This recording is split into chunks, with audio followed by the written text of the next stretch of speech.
YouTubers, and welcome back to my channel. Thank you so much for coming back, and I want to say a big hearty welcome to all of my new viewers. Thank you so much for subscribing to my channel. I also want to remind you to remember to look in the description box below the video for the recipe. The recipe will always be there, but refer back to my channel for the steps. So today we're going to be making a roasted leg of lamb for Sunday dinner. So let's get started. Here we go.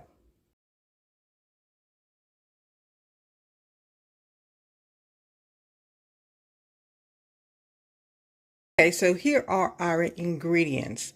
We have our boneless leg of lamb. This is a 5 pound and some ounces. We have garlic. So you're going to need one whole garlic, and you're going to need also some cloves. And then we have one large onion. We have rosemary, black pepper, salt, olive oil, beef broth.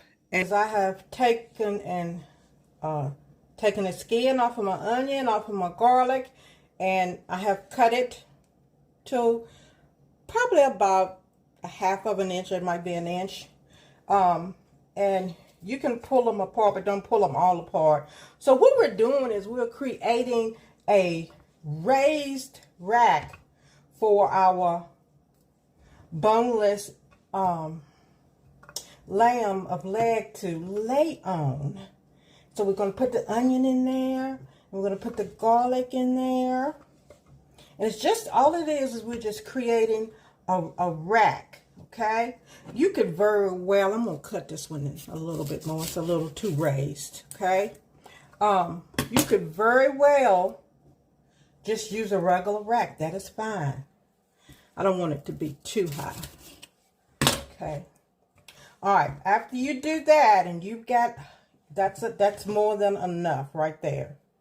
Okay, it's creating a rack. All right, so I'm going to set this aside. Then I've got some garlic that I have sliced in half, and then again in half. And what we're going to do is we're going to actually put this garlic, going to stuff it down in the leg of lamb. Now, traditionally, we normally just have leg of lamb at Christmas time, but because Butcher Box had it, I'm going to take this off. Butcher Box had it on sale after Easter, and it finally got down to a price where I liked. I think it ended up being $32. But I was pleased with that price, and I thought, okay, I'm going to get it.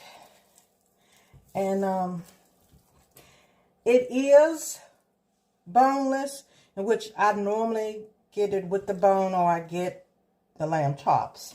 But we're going to work with it. It's okay that it's boneless. I'm doing this on the fat side because I'm going to cook it fat side up so that all that flavoring can go down into that meat. Okay, so I have stuffed it completely with garlic to the amount that I want. I didn't put any on the bottom side. That's fine. And I've trussled it back together with just some wooden kebab skewers that I always keep on hand for grilling. And so now we're going to start to put our flavor on. And we're going to start with the salt. And we're going to do one side at a time, putting everything on the side. So that's salt. It has not soaked in salt. I just let it soak in water overnight. And then we're going to go in here with our pepper. And then my rosemary, I just put it in the food processor and let it chop up. You can really smell the aroma from that. And so we're going to sprinkle that on there. And then I'm going to come in with my sprayer. And we're going to just douse it really good with some olive oil. All right. So now we're going to turn him over. And we're going to do the same thing on this side. Okay. We're going to do the same thing on this side. So we're going to go in with our pepper. I'm sorry, our salt.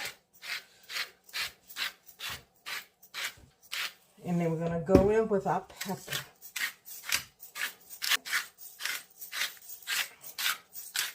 And so that looks really good. And then we're going to go in with a little bit of ground up rosemary. You do not have to do that. You can just use it straight out the bottle. But I really like the flavor of it like that. We're going to give it a rub on top, okay? Rub on top. Let's go ahead and push that garlic down in there. Watch out for those kebab sticks. They're very sharp on the end. All right, that looks really good to me. So now we're going to switch out our leg of lamb on top of those onions and garlic cloves, okay? Whole garlic cloves and onions that have been sliced. We're going to go in here with our olive oil again.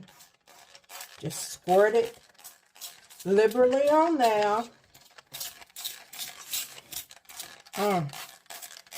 Now, this is going to be a good Sunday dinner. They're looking good. Get your stove nice and hot. Preheat it first. I'm going to get some of this oil off. All right. Then, our beef broth, we're going to go in here and pour it to the side. Okay. That's going to create a little steam. All right. And then we're going to loosely cover it with aluminum foil. Just very, very loosely. So you're going to loosely cover it with aluminum foil. You know, don't pack it down tight to the sides. Just cover it nicely. And then after you do that, you're going to stick it in the oven for 4 hours. Check your temperature. And make sure it's done. So this is all you want to do. Okay? Got too much. But I'm not packing it tight because we want some of the steam to escape. And that's good. Now we're going to stick it in the oven and let it cook. Let this cook for about 3 hours. And then at that time we're going to take the temperature. And we're going to check the temperature. You cook it to the degree of doneness that you want it in it. But I want mine all the way done. This is roasted leg of lamb. I want mine done all the way through. Then we're going to take the aluminum foil off of it, slide it back in the oven, and let it finish cooking. And that's going to crisp up the skin on the outside. So I've taken it out, and it's looking good. I'm getting ready to put it back in the oven to let it crisp up. It's still not at the temperature I want it to be at. So I'm going to put it back in the oven uncovered. Okay, so here's where I want mine to be at. And I'm going to take it out of this dish and put it on the platter, and we're going to let it rest for a full 10 minutes. Okay, so here it is after it is rested for 10 minutes. I took the juices that were in the bottom of the pan and I made some gravy with it. I took the garlic out and smushed it in the gravy and made garlic gravy. I'm going to slice it and plate it and let you see it. Okay, so here it is. This is our wonderful slow roast leg of lamb. And I decided to make cream potatoes with it because I did pan gravy. So I thought, hey, why not cream potatoes? And green beans. And I did make some biscuits as well. So here it is, you all. Thank you, YouTube family, for watching my video today. Be blessed.